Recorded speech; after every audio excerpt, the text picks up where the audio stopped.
성도님들, 우리는 우리의 힘으로 이 성령의 열매를 맺을 수 없다고 지난 시간 말씀을 나눴습니다. 오늘 성령의 9가지 열매, 첫 번째는 바로 사랑의 열매입니다. 여러분들, 세계적인 대문호가 톨스토이는 이런 질문을 했었죠. 사람은 무엇으로 사는가? 라는 질문을 했습니다. 그 질문에 많은 사람들은 자기만의 철학과 가치와 그리고 자기만의 그 해석을 가지고 그렇게 대답을 했을 것입니다. 그런데 사람은 무엇으로 사는가? 그 대답에 바로 사람은 사랑으로 산다. 그 대답이 바로 명언처럼 우리들에게도 잘 알려져 있습니다. 여러분들, 사랑으로 산다는 말에 동의가 되십니까? 동의가 되세요? 되지 않습니까?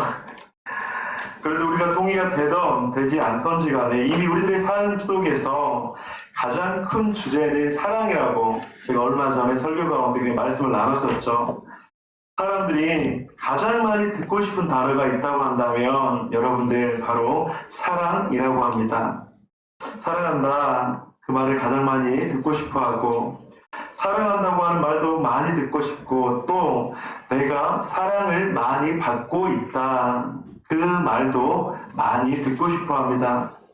그래서 우리는 사랑이라는 말이 우리 주위를 떠나면 인간을 실망하게 되고 절망과 낙담을 하게 된다고 하는 것입니다. 여러분, 자기 목숨을 버리는 사람들의 그 내면 세계를 유심히 보면 나는 더 이상 사랑받을 만한 가치가 없다. 그것이 확인되는 순간 자신의 목숨을 버린다고 합니다. 나는 더 이상 사랑받을 만한 가치도 없고, 나를 더 이상 사랑해주는 사람도 없고, 나는 더 이상 그 사랑의 그 은혜를 경험할 수도 없고, 그 순간 자기의 가치에 대해서 너무나도 절망하게 되고, 그때부터 죽음에 대해서 생각하게 되고, 그때부터 죽음을 선택한다고 하는 것이죠. 사람은 누군가의 사랑 때문에, 그리고 누군가를 사랑하는 그 사랑 때문에 산다고 합니다. 또 누군가의 사랑을 받지 못하기 때문에, 누군가의 사랑을 받지 못한다는 생각 때문에 죽는다고 하는 것이죠. 그러니까 누군가의 사랑 때문에 살고, 누군가가 나를 사랑하고 있기 때문에 살고, 누군가 나를 사랑하지 않고 나를 사랑하지 않는다는 그 말 때문에 우리는 죽을 수밖에 없다고 하는 것이죠. 그러하게 바로 이 사랑은 삶의 목표를 가져다 주기도 합니다. 어떤 사람은 돈을 사랑합니다. 그것 때문에 인생을 살아가죠. 어떤 사람은 명예를 사랑합니다. 그래서 한평생 명예를 쫓기도 합니다. 또 어떤 사람은 예술과 문화를 사랑합니다. 어떤 사람은 가족을 사랑합니다. 어떤 사람은 자녀를 사랑합니다. 그 사랑 때문에 모든 인생을 바치기도 합니다. 이 모든 사랑을 표현하는 것, 제가 예전에 한 3, 4주 전에 4가지 사랑에 대해서 말씀드렸죠. 스톨게, 혈통적인 사랑, 필레오, 형제 간의 사랑, 가까운 사람들끼리의 사랑, 이런 이성 간의 사랑, 그리고 아가페, 하나님께서 인간을 사랑하시는 사랑. 어쩌면 이 4가지 사랑이 우리들의 모든 삶을 운행한다고 해도 우리는 과언이 아닐 것입니다. 여러분들, 이렇게 사랑받기 위해 태어난 사람, 사랑을 주기 위해 태어난 사람, 이것이 바로 우리들의 인생이라고 하는 것이죠. 그런데 성도님들, 여러분들은 그런 사랑을 받고 있습니까? 여러분들은 그 사랑을 가지고 있습니까? 우리 옆에 계신 분들한테 그렇게 한번 물어봅시다. 한번 좀 떨어지셔서 너무 가까이 말씀하지 마시고요. 저에게 그런 사랑이 있습니까? 한번 좀 물어봐 주시겠어요? 저에게 그런 사랑이 있습니까? 여러분들, 있으세요? 성경에서 우리에게 사랑해라, 또 사랑해라, 또 사랑해라, 그렇게 이야기하는데, 지금 여러분들이 사랑하고 있는 사람은 누구입니까? 이 말에 아마도 가족이 가장 먼저 생각날 것이에요. 남편, 아내, 부모, 자녀, 더 나아가 일가 친척도 생각날 것이고, 물론 가족 외에도 특별히 사랑하는 사람들이 있을 거예요. 유난히 아끼는 친구, 보기만 해도 행복해지는 사람도 있을 것이고, 가족은 아니지만 가족보다 더 의지하고 어떤 부탁이라도 들어줄 수 있는 그런 사람도 생각날 것입니다. 그런데 이런 질문을 한번 드려보고 싶습니다. 우리가 이런 사람들을 사랑한다고 해서 사랑의 열매를 맺을 수 있을까요, 여러분들? 사랑과 사랑의 열매, 어떻게 보면 사랑하면 당연히 사랑의 열매를 맺지 않습니까? 그런 질문을 할 수도 있어요. 근데 내 사랑이 바른 사랑이라면, 참된 사랑이라면 그 열매를 당연히 맺겠죠. 근데 내가 가지고 있는 사랑이 왜곡된 사랑이다, 잘못된 사랑이다, 만약에 그렇다면 과연 열매를 맺을 수 있을까? 우리가 TV에서 드라마에서, 특별히 범죄 드라마에서 보면 너무나도 사랑해요. 근데 과연 열매를 맺을까요?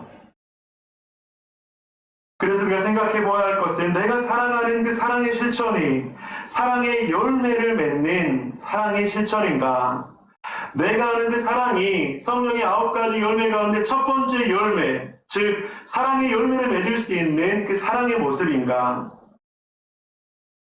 제가 지금 평생교육원에서 지금 이제 사역하고 있는데 이번 주간이 아니 한 1, 2주 전부터 이제 중간고사 기간이에요. 그러면서 이 중간고사 그 문제 가운데 뭐냐면 그 가족치료, 가족상담 그 과목을 지금 가르치고 있는데 거기서 이제 가족의 갈등의 문제에 대해서 이제 답하는 질문이 있어요. 그래서 거기에서 질문이 여러 가지가 있는데 가족에게 지금 이제 당신은 가족에게 문제가 있습니까? 그 질문이 하나 있어요. 그리고 또 하나는 누가 그 가족의 문제라고 생각하십니까? 이제 그 질문이 한 5가지 질문 가운데 첫 번째 질문이에요. 근데 이제 그 200명의 학생 중에서 이제 모두가 다 이제 한 90% 이상이 문제 없는 가족은 없다. 그리고 그 문제는 내가 가지고 있다. 이제 대부분 90% 이상이 그렇게 이야기를 해요. 그런데 꼭 이제 10%, 5% 정도는 어떻게 이야기하냐면 우리 가족은 문제가 전혀 없다. 그리고 나에게도 문제가 전혀 없다. 이제 그렇게 이야기를 해요. 이제 그렇게 이야기를 하면 여러분들 문제 없는 가족이 있을까요, 없을까요? 문제 없는 가족은 없습니다. 그리고 나에게 문제가 없는 나 자신이 있을까요, 없을까요? 하나님 외에는 없어요, 여러분들. 그래서 이제 10점 만점이라서 문제 없는 가족은 없다. 그리고 또 이제 나에게 문제가 없다. 이제 그 학생들은 이제 0점 처리를 하려고 하다가 그렇게는 하지 못하고 여러분들 아내가 남편이 자녀가 부모님이 문제다 이제 계속 그렇게만 이야기하는 거예요. 자기 자신한테는 문제가 없고 남편이 문제다, 아내가 문제다, 자녀가 문제다, 부모님이 문제다. 여러분들 과연 이렇게 했을 때 사랑의 열매를 맺을 수 있을까요? 사랑을 하고 있대요. 가족을 너무나도 사랑하고 있는데 나에게는 문제가 없대요. 남편에게 문제가 있어서 우리 가정에 이런 어려움이 있고 자녀들이 이런 문제를 나타내서 이런 어려움이 있고 사랑하는 성도님들, 그런데 과연 그런 상황 속에서 바로 사랑의 열매를 맺을 수 있을까? 어떻게 하면 사도 바울이 말하는 성령의 9가지 열매 가운데 우리는 사랑의 열매를 맺을 수 있을까? 오늘 고린도전서에서 말하는 사도 바울이 말하는 이 사랑의 열매를 맺기 위해서 어떻게 해야 할까? 오늘 몇 가지를 함께 좀 성도님들과 나누고 싶습니다. 첫 번째로는 사랑의 열매는 동사로 맺는다고 하는 거예요. 동사. 실천하는 사랑을 지금 해야 된다고 하는 것이죠. 사랑이 동사라고 하니까 생각나는 말이 있지 않습니까? 여러분 예전에 CF에서도 항상 이야기했는데 사랑이 동사다. 이 말을 하니까 여러분 생각나는 그런 문구 카피라이트 없습니까? 사랑은 움직이는 거야. 여러분들 통하네요. 그 CF를 제가 다시 한번 봤어요. 이제 연인 사이에 남녀가 있는데 어느 날 한 남자가 길거리에서 자기 애인이 다른 남자와 이제 팔짱을 껴면서 가고 있는 그 모습을 이제 보게 됩니다. 그러면서 가슴 아프게 너무나도 쳐다봅니다. 그러면서 돌아오라고 그렇게 외치면서 이제 문자를 보내죠. 내가 잘못했어, 돌아와줘. 그렇게 이야기를 합니다. 근데 이제 이 말에 그 여자가 어떻게 이야기하냐면 매몰찬 표정으로 사랑은 움직이는 거야. 내가 내 거야? 사랑을 움직이는 거야. 그렇게 이야기를 하죠. 여러분, 그런데 재밌는 것은 이 사랑을 움직이는 거야. 이 모터를 썼던 나라가 미국이에요, 미국. 여러분들, 미국의 전 대통령 지미 카터가 주도하는 사랑의 집짓기 운동. 어떤 단체인지 아세요? 헤비타트. 헤비타트의 모토가 Love in Action이에요. 그래서 움직이는 사랑, 그래서 행동하는 사랑, 그것이 바로 이 헤비타트의 모토가 됐습니다. 그래서 사랑이라는 것이 머리에서 끝나는 것이 아니라 자기 손으로 망치를 들고 못을 들고 집 없는 사람을 위해서 집을 지을 수 있는 것, 그것이 바로 사랑이라고 이야기하면서 이 헤비타트가 그렇게 태어났습니다. 그래서 땀을 흘리는 것, 수고하는 것, 내 손이 움직이고 내 발이 움직이는 그런 사랑이야말로 진정한 사랑이라는 의미라고 말하는 것이죠. 여러분들, 사랑의 열매는 말이 아닌 동사처럼 그렇게 행해졌을 때 맺혀지게 될 줄 믿습니다. 사랑은 여러분들 과거가 아니에요. 사랑은 또한 미래 또한 아닙니다. 사랑은 현재입니다. 사랑은 현재, 지금 나에게 주어진 사랑 속에서 내가 줄 수 있는 사랑의 대상에게 실천하는 것, 그것이 바로 사랑의 열매를 맺을 수 있는 놀라운 시작이 될 수 있다고 하는 것이죠. 오늘 본문 가운데서는 그렇게 계속적으로 동사가 등장을 합니다. 사랑은 오래 참고 온유하며 또 아니하며 기뻐하고 참으며 믿으며 바라며 견디느니라. 사랑하는 성도님들, 사랑은 말로 하는 것이 아닙니다. 그래서 요한일서 4장 18절에는 사랑하는 자들아, 말과 혀로만 사랑하는 것이 아니라 행함과 진실함으로 사랑하자, 그렇게 말씀하고 있지 않습니까? 우리 사랑하는 성도님들, 우리 공동체가 성령의 9가지 열매를 맺기 위해서 이 첫 번째 이 사랑의 열매를 맺기 위해서 바로 행함을 가지고 실천함을 가지고 바로 지금 그 사랑을 실천하시는 저와 여러분이 되시기를 주님의 이름으로 간절히 축복합니다. 아멘. 우리 옆에 분들한테 그렇게 한번 인사합시다. 사랑은 움직이는 거야. 한번 그렇게 한번 인사 한번 해드리겠어요? 여러분, 이거 부정적으로 생각하지 마시고 긍정적으로 사랑을 움직이는 것입니다. 두 번째, 그렇다면 여러분들, 사랑을 움직이는 거니까 무조건 실천하면 될까요? 무조건 실천하면 될까? 아니요, 그렇지 않습니다. 사랑의 열매는 분별하는 능력으로 열매를 맺는다고 하는 거예요. 즉, 지식과 지혜가 있어야 합니다. 판단할 줄 알아야 합니다. 여러분, 오늘 본문에서 사랑에 대한 15가지 정의가 나오는데 흥미로운 것은 7개는 긍정문이에요. 그리고 8개는 부정문으로 나와 있어요. 15개의 사랑의 정의 가운데 7개는 긍정적인 것들, 8개는 부정적인 것들.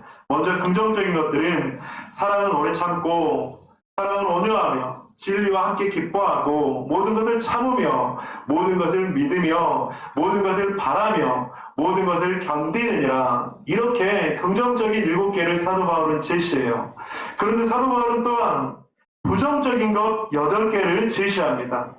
시기하지 않으며, 자랑하지 않으며, 교만하지 않으며, 무례히 행하지 아니하며, 자기의 유익을 구하지 아니하며, 성내지 아니하며, 악한 것을 생각하지 아니하며, 불의를 기뻐하지 아니하며. 여러분들, 사도 바울이 이 사랑에 대한 15가지를 정의할 때 왜 긍정적인 것과 부정적인 것을 이렇게 나누어서 이야기를 했을까요? 그것은 무엇이냐면 분별할 줄 알아야 된다고 하는 것입니다. 어떤 것이 옳은 것인지, 어떤 것이 옳지 않은 것인지, 어떤 것이 바른 사랑인지, 어떤 것이 바른 사랑이 아닌지 분별할 줄 알아야 된다고 하는 거예요.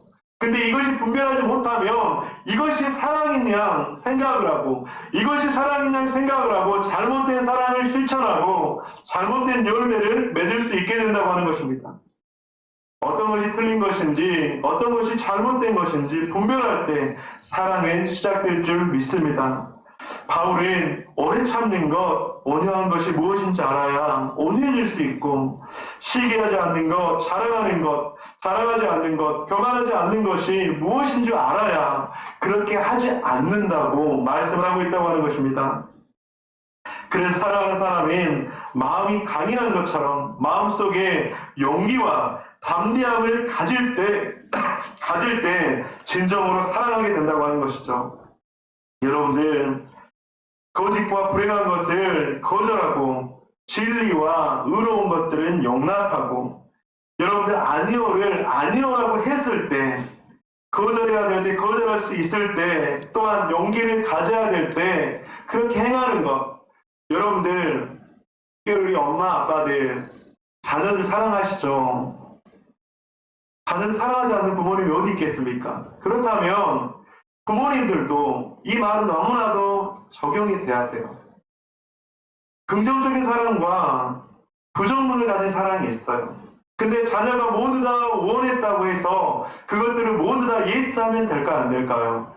안 되는 것이죠. 진짜로 자녀를 사랑한다면 자녀가 옳은 길로 가지 않을 때, 자녀가 잘못된 일을 행할 때 그건 아니야, 이야기해 줄 수 있는 것, 그것이 바로 분별하는 사랑이라고 하는 거예요. 지혜와 지식이 있었을 때 이 분별할 수 있는 사랑을 하게 된다고 하는 것입니다. 예라고 해야 될 때 예라고 이야기하고, 아니라고 해야 될 때 아니라고 이야기하는 것, 좋은 것이 좋은 것이 아니라 그렇게 때로는 아프더라도 이야기할 수 있는 것, 그것이 바로 사랑의 열매를 맺는 귀한 방법이라고 하는 것입니다. 예수님은 사랑을 어떻게 표현했습니까? 그는 바리새인들의 잘못된 교만을 보면서 너희 그 교만은 잘못된 거야, 그렇게 말씀을 하셨다고 하는 것이죠. 그렇게 사는 것이 하나님의 뜻이 아니야 라고 이야기를 하게 된다고 하는 것이죠. 또한 고통받고 소외받는 사람들이 있다면 그들의 상처를 싸매고 용납해 주는 것, 그것이 바로 예수님께서 분별하는 능력으로 주어졌던 사랑인 줄 믿습니다. 사랑하는 성도님들, 오늘 본문에서 사도 바울은 사랑은 분별하는 것이라고 이야기합니다. 잘못된 부정적인 사랑이라면 온유함으로 잘못됨을 알려주고, 긍정적인 사랑으로 더욱더 사랑해주는 것, 이것이 바로 사랑의 분별력이라고 하는 것이죠. 어제 어떤 한 성도님과 대화를 나누면서 목회자인 내가 잘못된 사랑을 하고 있었구나, 그 부분들을 잠시적으로 제가 좀 깨달았어요. 사랑의 예와 사랑의 아니오를 잘 못하고 있었구나. 여러분들, 목회자가 성도가 잘못된 길을 가고 있었을 때 그 길을 알면서 돌이키겠지, 언젠가는 돌이키겠지, 시간이 지나면 되겠지. 그런데 마냥 그렇게 기다리는 것만은 아니더라고요. 그렇게 기다리니까 그것이 옳은 길인지 그것이 바른 길인지 깨닫지 못하고 그 길로 계속 갈 때가 있더라고요. 그러면서 이런 생각이 들었습니다. 내가 왜 그렇게 하지 못했을까? 내가 왜 사랑의 예와 사랑의 아니오를 하지 못했을까? 제안을 이번 한 주 좀 묵상하는 시간을 좀 가졌습니다. 그런데 깨닫게 되었는데 제 안에 두려움이 있더라고요. 두려움이 크니까 사랑의 예와 사랑의 아니오를 하지 못하게 되더라고요. 목회자가 성도가 잘못된 길을 가고 있으면서 아니오를 하면 어떻게 되지? 혹시라도 나를 미워하면 어떻게 하지? 혹시라도 나를 반대하면 어떻게 하지? 이런 두려움이 제 안에 있었더라고요. 그러면서 내가 잘못된 사랑을 하고 있었구나. 그래서 사랑하는 성도님들, 이런 두려움은 어떻게 극복할 수 있을까요? 그것은 바로 온전한 사랑은 두려움을 내어 쫓나니, 그것은 바로 사람을 바라보는 것이 아니라 하나님을 바라볼 때, 하나님을 사랑할 때 그 두려움이 내어 쫓기게 되고, 하나님을 더욱더 사랑할 때 그 두려움은 내어 쫓기게 돼서 바로 사랑의 예와 사랑의 아니오를 할 수 있게 된다고 하는 것입니다. 사랑하는 성도님들, 사랑의 열매는 분별하는 능력으로 맺습니다. 지식과 지혜가 있어야 합니다. 판단할 줄 알아야 합니다. 사랑하는 성도님들이 바로 분별하는 능력을 통해서 그 사랑의 열매를 맺는 저와 여러분들 되시기를 주님의 이름으로 간절히 축복합니다. 아멘. 또한 사랑의 열매는 비판만으로는 맺지 못합니다. 사랑은 긍정문으로 시작해서 긍정문으로 끝나야 합니다. 오늘 본문을 보면 참 재밌어요. 사도 바울이 이 고린도전서 13장을 쓰면서 여러분 흰색으로 되어 있는 글자 있죠? 저건 긍정문일까요? 부정문일까요? 한번 보세요. 긍정문일까요? 부정문일까요? 긍정문이에요. 근데 노란색으로 된 건 뭘까요? 부정문이에요. 저는 이 말씀 묵상하면서 사랑은 긍정으로 시작해서 긍정으로 끝나야 되는구나. 여러분들 사랑을 이야기한 다음에 아니오를 할 수 있어요. 그런데 끝나는 것은 바로 예스로 끝나야 된다고 하는 것입니다. 바로 고쳐야 할 것을 고쳐야 할 것이라고 가르쳐 줄 수 있습니다. 하지만 그것에서 끝나는 것이 아니라 다시 사랑으로 끝내야 된다고 하는 것이죠. 우리는 긍정과 이 부정을 아무 때나 남발하기 때문에 그토록 사랑했던 사람도 어느 순간에 상처를 받게 된다고 하는 것이죠. 그래서 여러분들 상담에서 부모가 자녀를 훈계하고 양육할 때 항상 자녀가 잘못한 게 있어요. 그런데 그것들에 대해서 처음에는 내가 너를 사랑한다. 그러면서 이렇게 이야기를 꺼내죠. 그리고 자녀의 잘못된 부분에 대해서 온유하게 이야기를 하고 타이르죠. 거기서 끝내면 될까 안 될까요? 되지 않아요. 제일 나아진 게 꼭 무엇을 하라고 합니까? 안아주고 사랑한다고 표현을 하는 거예요, 여러분들. 그것이 바로 사랑은 긍정으로 시작해서 긍정으로 끝난다고 하는 것입니다. 회초리를 들었다면 다시 사랑으로 받아들여야 합니다. 그렇게 할 때 사랑의 역사가 아름답게 꽃이 피게 되고 열매가 맺게 되는 줄 믿습니다. 우리 사랑하는 성도님들, 이 원리를 잘 활용하셔야 돼요. 자녀를 양육할 때, 그리고 관계할 때, 여러분들이 이 원리를 잘 활용할 때 그 공동체 가운데는, 그 가정 가운데는 사랑의 열매를 맺게 되는 줄 믿습니다. 또한 사랑의 열매는 어떻게 맺게 될까? 네 번째는 사랑의 열매는 성품으로 맺습니다. 여러분 이거 한번 크게 한번 따라갑시다. 사랑의 열매는 성품으로 맺습니다. 사랑의 열매는 성품으로 맺습니다. 참는 것, 온유한 것, 시기하지 않는 것, 교만하지 않는 것, 자랑하지 않고 무례행하지 않는 것, 불의를 기뻐하는 것, 인간의 생각과 정신, 즉 성품과 연관이 되어 있다고 하는 것입니다. 사랑하는 성도님들, 사랑의 열매를 맺고 싶습니까? 그렇다면 우리의 성품이 변화받아야 합니다. 나는 사랑이 많아. 나는 사랑의 은사가 있어. 그런데 나의 성품이 그 고백과 함께 따라가지 못해요. 그렇다면 우리는 그 성품이 변화되고 그 성품이 주님을 닮기 위해서 끊임없이 몸부림쳐야 돼요. 기도해야 돼요. 그리고 배워야 돼요. 그렇게 했을 때 우리는 주님의 성품으로 닮아갈 수 있다고 하는 것입니다. 지난 시간에 성령께서 돕는다고 하셨잖아요. 성령께서 우리를 도우실 때, 성령께서 우리와 함께 하실 때 우리의 성품은 점점점 예수님 닮는 그런 성품이 될 줄로 믿습니다. 여러분들 성령의 은사를 받아도, 방언을 받고 예언을 받아도, 병 고치는 은사가 있다 하더라도 사랑 없으면 울리는 종과 꽹과리에 불과합니다. 우리가 아무런 능력이 있고, 아무리 많은 능력이 있고, 아무리 많은 그런 은사가 있다 할지라도 사랑이 없으면 이것은 아무것도 아니라고 말씀을 하고 있죠. 하나님께서 기뻐하시는 삶이란 무엇입니까? 하나님께 제가 하나님을 진심으로 사랑합니다 고백하면서 하나님의 그 사랑으로 이웃을 사랑하기로 작정하는 사람들이 아니겠습니까? 즉 성령의 열매 중에서 사랑의 열매를 맺기 위해서 실천하는 사람들이 아니겠습니까? 사랑의 열매를 맺기 위해서 참으며 인내하며 기다리는 것이 아닐까요? 여러분들, 마귀가 가장 무서워하는 사람들이 누굴까요? 여러분들, 1번 성경 지식을 가장 많이 아는 사람들, 2번 성경의 교리를 달달 외우는 사람들, 3번 교회에서 봉사를 많이 하는 사람들, 4번 장로, 목사, 권사, 안수집사, 직분자들, 5번 사랑을 많이 알고 사랑을 실천하는 사람들. 몇 번일까요? 사단이 가장 무서워하는 사람은 바로 하나님의 사랑을 알고 하나님의 사랑을 실천하는 사람입니다.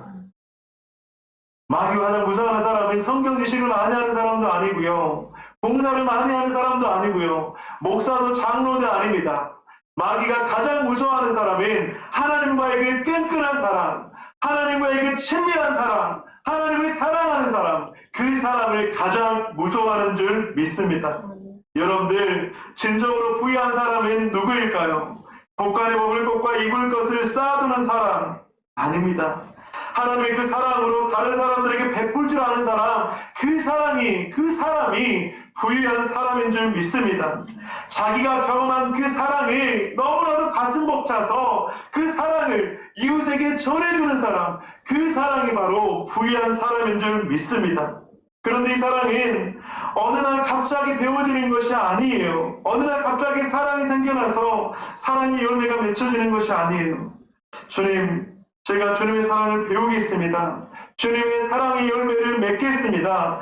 이런 사랑을 배우고 실천하기 위해서 몸부림칠 때 우리는 사랑의 열매를 맺게 될 줄 믿습니다. 이번 한 주 그 사랑의 열매를 한번 맺어보자고요. 여러분들이 설교를 들으면서 내가 사랑의 열매를 한번 맺어보고 싶다 하는 대상이 혹시 있습니까? 만약에 없다면 오늘 말씀이 끝나기 전에 한번 생각해 보세요. 내가 누구에게 사랑의 열매를 한번 이번 주에 맺어볼까? 나의 남편이 될 수 있고, 나의 아내가 될 수 있고, 나의 자녀들이 될 수 있고, 나의 부모님이 될 수도 있을 것입니다. 나의 이웃이 될 수도 있을 것입니다. 그동안 좀 서운했던 사이가 될 수도 있을 것입니다. 그리고 내가 주님 곁으로 꼭 데려오고 싶은 전도의 대상자가 될 수도 있습니다. 그 대상자에게 사랑의 열매를 한번 맺어보세요. 그 대상자에게 사랑의 열매로 한번 다가가 보세요. 그렇다면 하나님께서 그렇게 하려고 몸부림치는 우리들을 통해서 사랑의 열매의 시작을 맺게 하실 줄 믿습니다. 말씀을 마무리하도록 하겠습니다. 하나님께서 우리에게 성령의 열매인 사랑의 열매를 맺기를 원하십니다. 우리는 사랑의 열매를 어떻게 하면 맺을 수 있을까요? 사랑의 열매는 동사로 맺습니다. 실천하는 사랑을 지금 해야 합니다. 사랑의 열매는 분별하는 능력으로 맺습니다. 지식과 지혜가 있어야 합니다. 판단할 줄 알아야 합니다. 사랑의 열매는 비판만으로는 맺지 못합니다. 사랑은 긍정문으로 시작해서 긍정문으로 끝나야 합니다. 사랑의 열매는 성품으로 맺습니다. 여러분들, 유명한 시인 도종환 시인이 있죠. 그 도종환 시인의 그 사람은 누구나 꽃이다라는 책에 어머니의 동백꽃이라는 그 시가 있는데 제가 한번 읽어드리겠습니다. 우리는 모두 특별한 사랑을 꿈꾼다. 나를 특별히 사랑해주는 사람이 나타나기를 바란다. 그러나 특별한 사랑은 특별한 사람을 만나서 이루어지는 것이 아니다. 보통의 사람을 만나 그를 특별히 사랑하면서 이루어지는 것임을 어머니에게서 배운다. 여러분, 사랑은 특별한 사람을 만나서 이루어지는 것이 아니라 보통의 사람을 만나서 그를 특별히 사랑하면 그 속에서 사랑의 열매를 맺게 되는 줄 믿습니다. 이번 한 주 우리들의 주위에는 수많은 보통의 사람들이 우리와 함께 할 거예요. 특별히 그러니까 그런 거죠. 사랑받기 충분한 존재는 보통 사람이 아니에요, 여러분들. 그냥 보통 사람이 우리 주위에 너무나도 많이 있을 거예요. 그 보통 사람을 만나서 특별히 사랑하면 그 사람이 특별한 사람이 될 줄 믿습니다. 이번 한 주 그런 사랑의 열매를 맺는 저와 여러분 되시기를 주님의 이름으로 간절히 축원드립니다.